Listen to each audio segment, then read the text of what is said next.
AP సర్కారుపై ఒత్తిడి తీసుకురావడం, కేంద్రంలోని మోడీ సర్కారుకు షాకులు ఇచ్చే విషయంలో జనసేన అధినేత పవన్ కళ్యాణ్ రచిస్తున్న వ్యూహాలు ఎంతలా ఉన్నాయన్న విషయం తాజాగా ఆయన పోస్ట్ చేస్తున్న ట్వీట్లను చూస్తే ఇట్టే అర్థమవుతోంది. ఒకటి తర్వాత మరొకటి అన్న రీతిలో వివిధ అంశాల మీద గలం విప్పుతున్న పవర్ స్టార్ పవన్ కళ్యాణ్ ఈ మధ్యన ట్వీట్ల జోరును భారీగా పెంచారు. మరి ఆయన చేస్తున్న ట్వీట్లు మొత్తం ఆయనకు ఆయనే సొంతంగా చేస్తున్నవిగా చెప్పలేం. ఎందుకంటే పవన్ చేసే ట్వీట్ల లోతును చూస్తే విపరీతమైన అధ్యయనం, వ్యూహాత్మకంగా ఉండడంతో పాటు ఒక క్రమ పద్ధతిలో ఒత్తిడిని పెంచేలా ఉండడం గమనార్హం.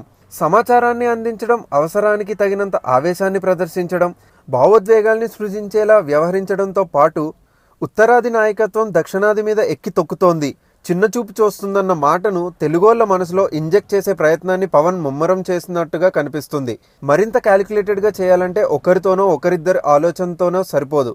ఇలాంటి ట్వీట్లకు అవసరమైన ముడిసరుకును సిద్ధం చేసుకునేందుకు ఒక టీంను ఏర్పాటు చేసుకున్నట్టుగా చెప్తున్నారు.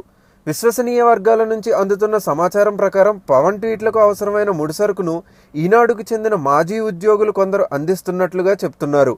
తన రాజకీయ అంశాలకు సంబంధించిన ఏర్పాట్లు, సమాచార సేకరణ కోసం కొంతమందిని పవన్ నియమించుకున్నారు. వారిలో ఈనాడుకు చెందిన వారు ఉన్నట్లుగా తెలుస్తోంది.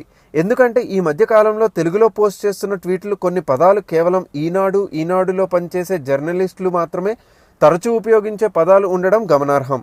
తమ వార్తలకు ఈనాడు పెద్దగా ప్రాధాన్యత ఇవ్వడం లేదన్న వాదనను పవన్ సన్నిహితులు ఆగ్రహం వ్యక్తం చేస్తున్న వేళ ఆయన ట్వీట్లను తయారు చేస్తోంది. ఈనాడులో ఒకప్పుడు పనిచేసేవారు కావడం గమనార్హం. ఇలాంటి మరెన్నో సంచలన విషయాల కోసం సబ్స్క్రైబ్ అవ్వండి మా ఛానల్ రాట్ ఫ్రేమ్స్.